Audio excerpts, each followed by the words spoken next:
Okay, Celtics fans, we are now live with CSNNE's Greg Dickerson. Greg, we appreciate you joining us. Sorry we kept you on hold.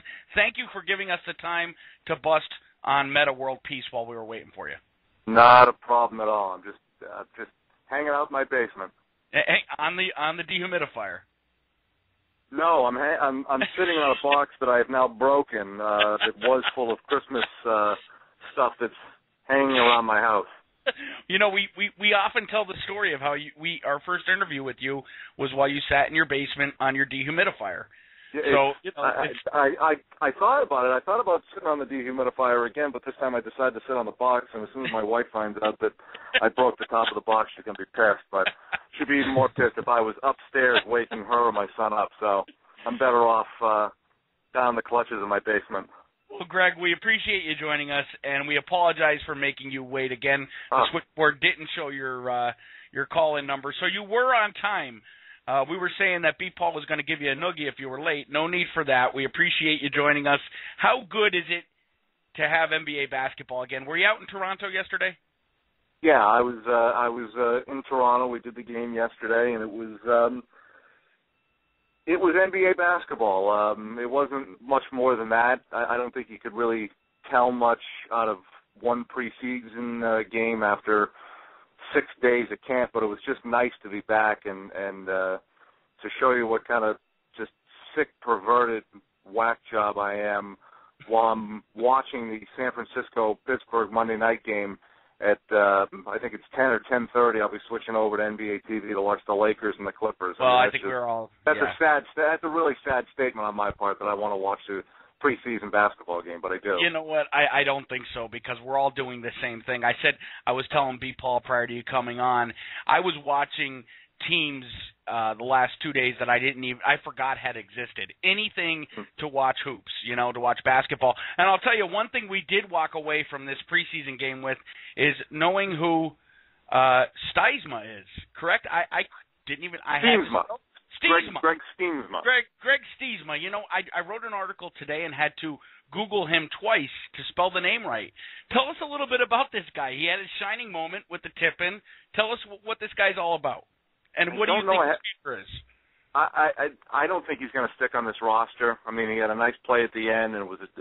I love the fact that Doc says, "Okay, I'm going to put the back end of my bench. I'm going to put 3 rookies or 4 rookies on the floor in a 1-point, 2-point game for the last 4 minutes against a Toronto team that had, I think, 3 starters out there. They had DeRozan, Calderon, and I think Bargnani were on the floor, and he said, "Okay, let's see what these guys are made of." I love the way that not a lot of coaches would have the foresight to do something like that, and Doc did, to see how they reacted under pressure.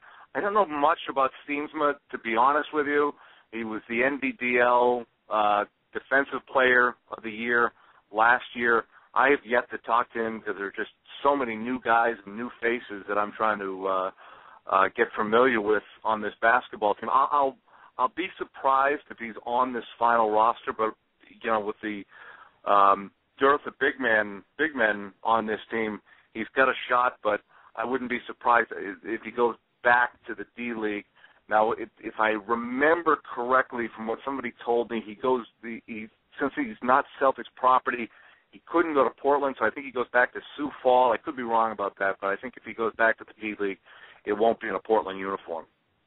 Yeah, you're correct on that, Greg. I actually followed up with the Maine Red Claws yesterday to verify that, and it is the case. Unless the Celtics do sign him, if they see that there's some potential of him in the long run and to have him as sort of an insurance policy, they could sign him, send him down to Maine. They would then own his rights. But moving on there, you moved. You mentioned the lack of depth at the center position. Do you see Danny Ainge doing anything about that, or do you think what we're seeing right now, what we saw yesterday in Toronto, is what's going to be out there on Christmas Day? I think what you have now is what you're going to see in New York 6 days from now. Now, move forward to the end of February, early part of March, when the trade deadline comes up. Anything's open with Danny. Hell, we've seen that in the past couple of years. Certainly we saw it last February, so I think all options are open then. But there's really, there's not much that this team can do. free agent market at this point in time is extremely thin, especially with big guys. I think that this team's going to roll out with what they have, and you'll see a lot of Kevin Garnett at center. And thankfully, there aren't, too many teams that have Dwight Howards out there or Andrew Bynum. So I think that they can fight their way through this with lack of size. But I think they've got some pretty good depth on this basketball team. Do you think it's enough, Greg? We saw what this team's had to offer. We know the big three's on the decline. Looking at the chances of Banner 18, do you think what they have right now is enough to compete with a Miami, a New York, Los Angeles, Dallas? I do. And taking my green footy pajamas off, you put the top four players on this team, obviously KG, Pierce, Ray Allen, and Rondo. I'll take those four guys healthy, and listen, I know that that's the big question, and that's an easy out for me or for anybody else to say, well, if they're healthy. But if they are healthy, those four match up against any four in the NBA. Take a look at what this team has done the past three seasons in November, December, when completely healthy, when they're able to roll along. At times they've had the best record in the league. They've been one of the top 2 or 3 teams in the league in the first 3 months of the season. So I do like this team. I really do. I like the depth. I think there are question marks. Losing Jeff Green, certainly, forget about basketball from a human life standpoint. It's so difficult to wrap your arms around it. You hope that Jeff Green is able to live a normal life, and then you come back to basketball and what it means. They built so many things and had so many plans for Jeff Green in this offense. Think about this, guys. 10 days ago, Doc Rivers, Danny Ainge, and this coaching staff pretty much had penciled in David West and Jeff Green into this team's regular lineup, and now neither one of them will be playing for this team this year. Yeah, really upsetting. Obviously, all of Celtics Nation was devastated to hear the news. Like you said, from a human standpoint, from a basketball standpoint, it's also tough one to swallow. Greg, how is the team coping with that? Have you talked to Jeff at all? How's the reaction been? I think they were stunned at first. Stunned on a different level than the Perkins trade. They were stunned then. I think they were stunned about this. But, first thoughts obviously went to Jeff and his health and to make sure that he's okay.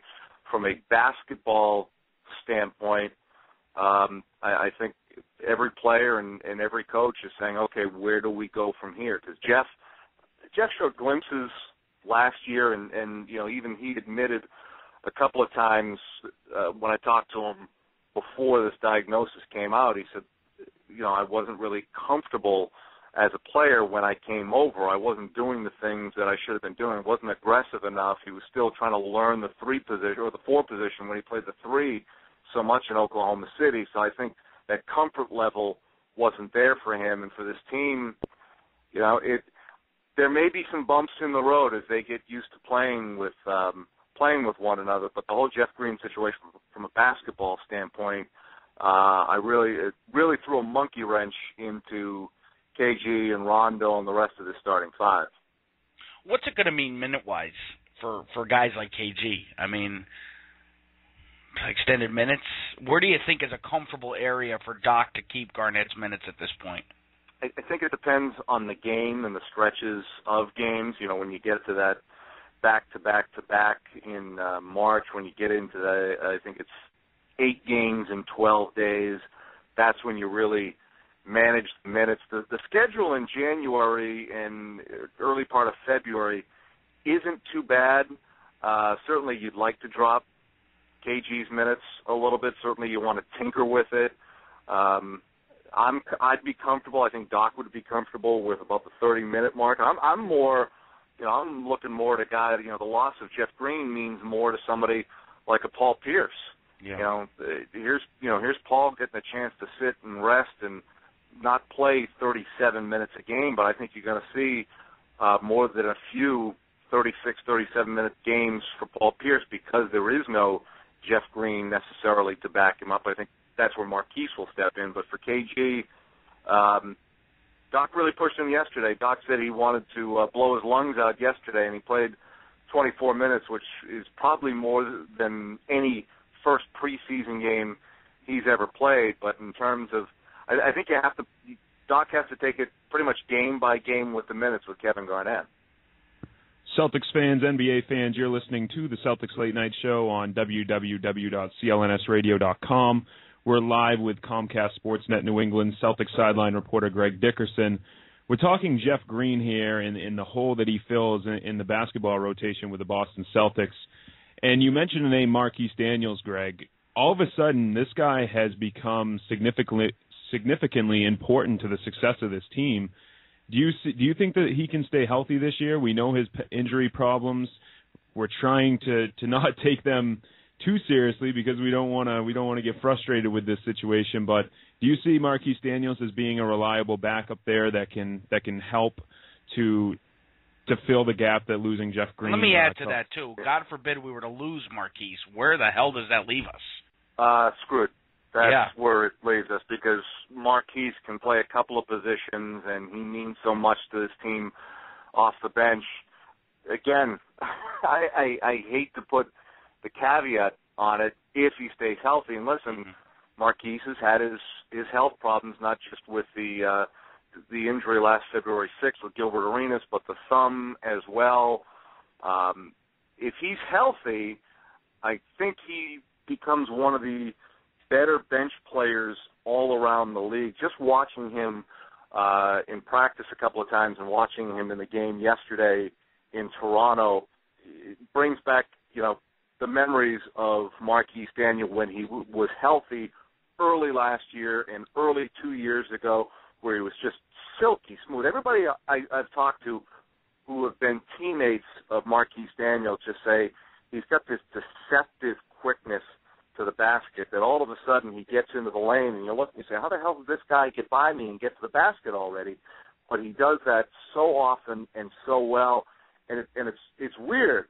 One of the things that he had said the other day at training camp in Waltham was, I feel like I can be more aggressive. I feel better about myself going to the basket, driving to the basket, and not being afraid. This is after the surgery. I mean, you guys know typically somebody has a knee surgery, foot surgery, let alone a back or a neck surgery, and they're kind of hesitant and tentative.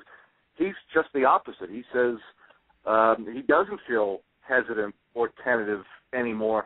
I think that's going to bode well for his game. One of the knocks against Marquis and one of the problems the coach has had with Marquis the last couple of years when he was healthy was he wasn't aggressive. He wasn't going to the basket. So if that fear is out of the way, I think he's going to fill up a lot of points for this bench this year. Yeah, Marquis generally, his demeanor doesn't look aggressive even when he is being aggressive. So I think a lot of times he gets that rap. And not only that, I think the prior injuries also had him hesitating to penetrate, because I've noticed that as well. The aggressiveness going to the hoop was lacking. So let's hope we see more of what we saw yesterday. And, Greg, while I have you on the line, we are getting bombarded with mailbag questions from our listeners. And if you don't mind, I'm going to read you the first.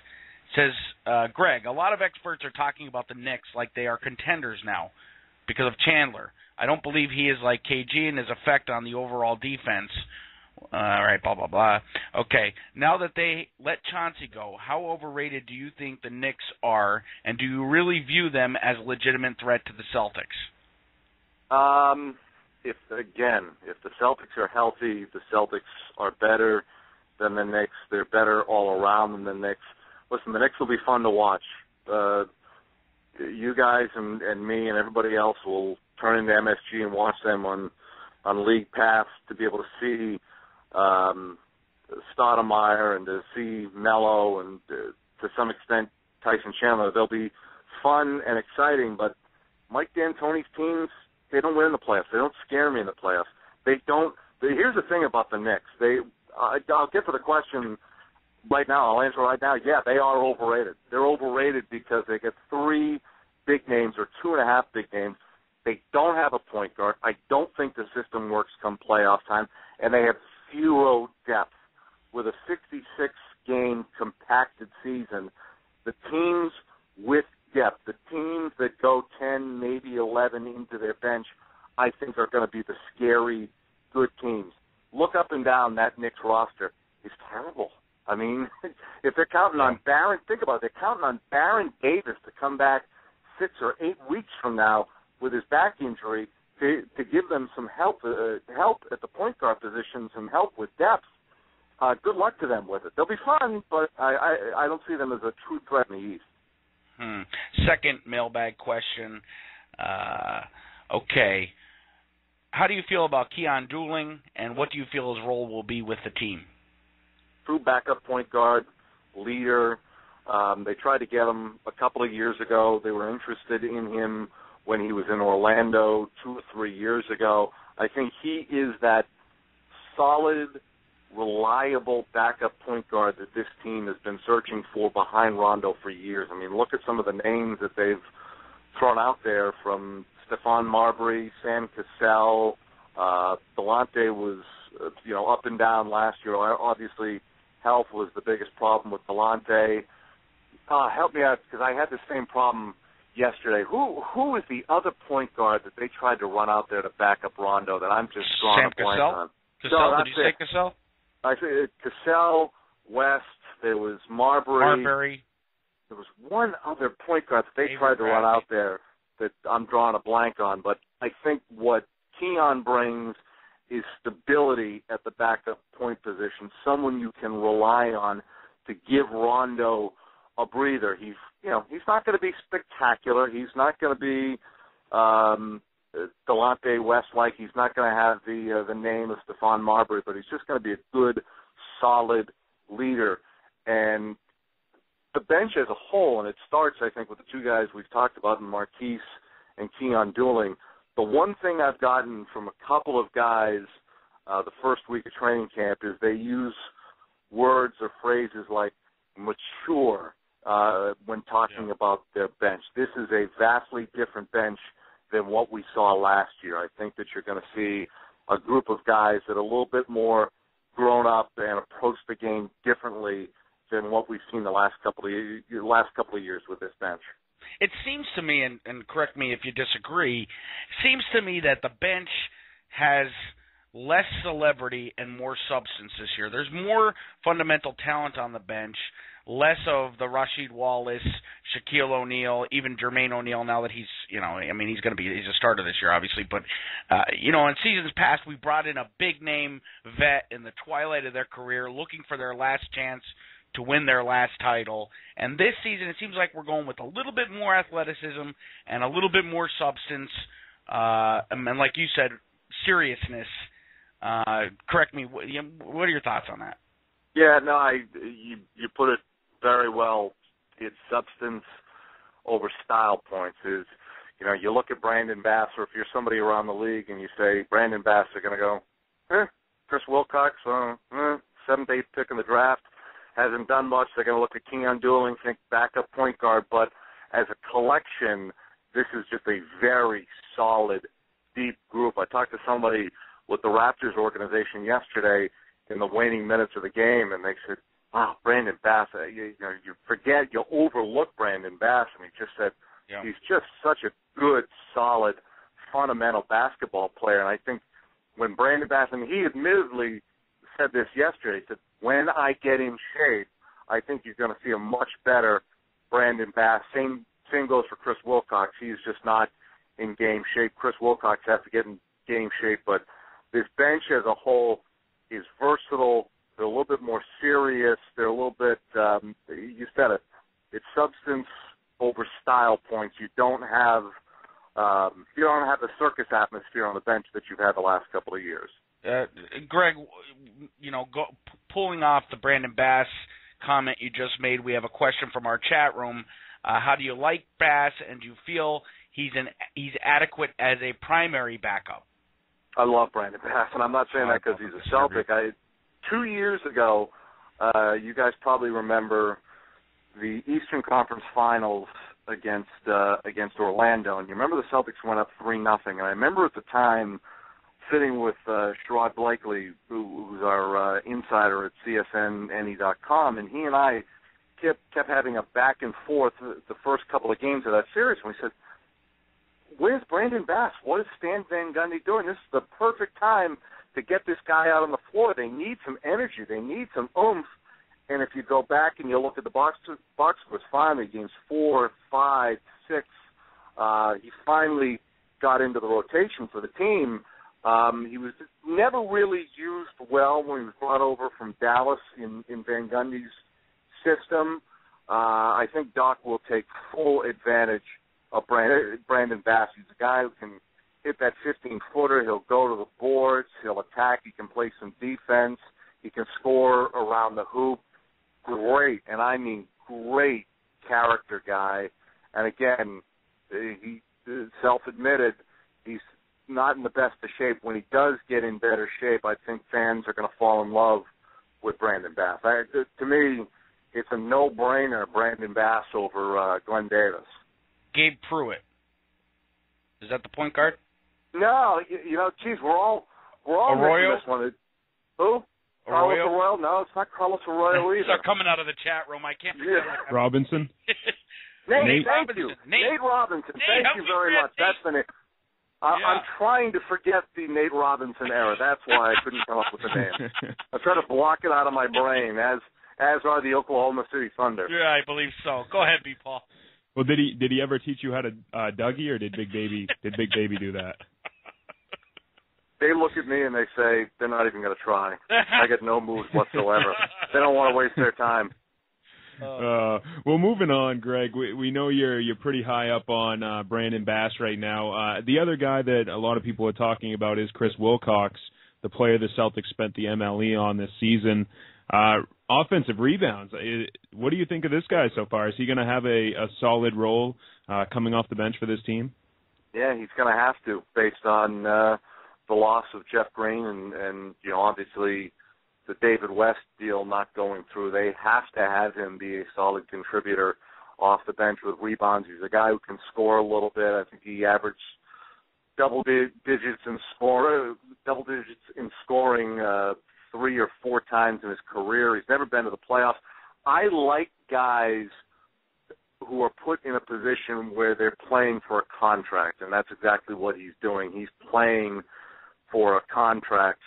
I'm a little higher up on Brandon Bass than I am with Chris Wilcox, just because I've seen more out of Brandon Bass, and I think he's got a better all-around game than Chris Wilcox. But I think Chris Wilcox will be a guy that he'll be in and out. There'll be some games where he doesn't make a huge contribution, where he doesn't put up the numbers, and then I think you'll see another 2 or 3 games where you see that offensive spark, where you see that 10, 12 points off the bench for him. I think I look at him as an inconsistent guy off the bench for this team, but still a valuable part to back up the front court.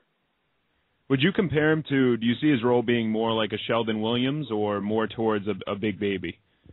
More towards a big baby, because he can score. Sheldon, I mean, let's face it, Sheldon could rebound, he could block shots, but Sheldon's not a scorer. Chris Wilcox he has got the ability, if he gets hot and if he plays 20-something minutes, he could fill up 14 points in a basketball game. Something Sheldon just couldn't do. I worry about the consistency with Chris Wilcox on a regular basis. Greg, while we're talking, you mentioned Big Baby's name. What's any change of the dynamic in practice in the locker room since Glenn Davis has departed? It's too early to tell, just because it's been 5 games it's been 5 or 6 days. I mean, in one game. But I think as time goes on, not just with Big Baby, but obviously without Shaq being there, there is going to be a difference in that locker room. There is going to be a difference at practice. Again, and these guys, I was a huge fan of Delonte West. I wanted him back desperately. Me too. And Dallas got themselves a steal, I think, if he can stay healthy. Big Baby, listen, He was maddening to, I'm sure to you guys, he was maddening to me. I know he was maddening to Doc Rivers, so just because of his inconsistency. And here's a guy who gained weight in his contract year. There's just a different dynamic I think we'll see going forward with this basketball team. A much more mature, business-like locker room and practice.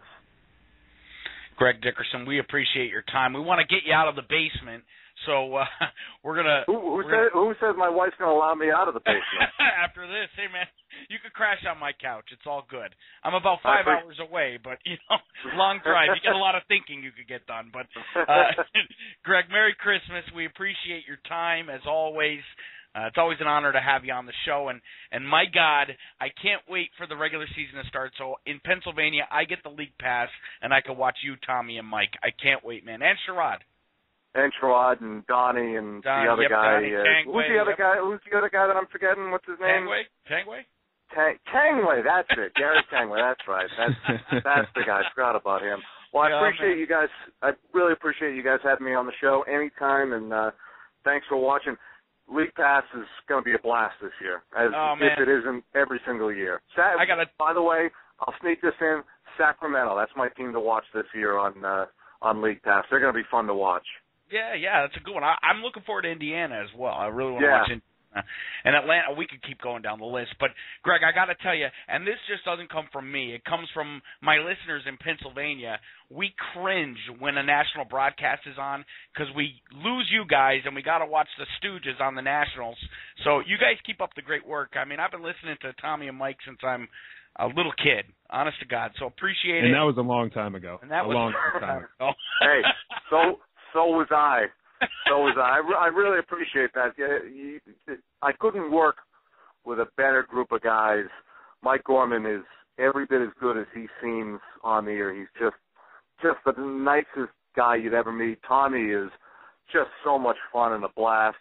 Donnie is awesome. Gary's terrific. So it hurts us almost as much as it hurts you to have the national games be taken away from us. Christmas was supposed to be our game, and we lost it, but we'll see in New Orleans for Game 3. We'll be watching. That's Greg Dickerson, CSNNE, Comcast Sportsnet, New England, sideline reporter. Greg, we appreciate it. It's an honor to have you. And Merry Christmas, man. I appreciate it. Merry Christmas to you guys anytime. Be well. Be well. BPaul. Another solid guest you secured, and definitely one of the top-notch guys in New England media covering the Celtics, Greg Dickerson.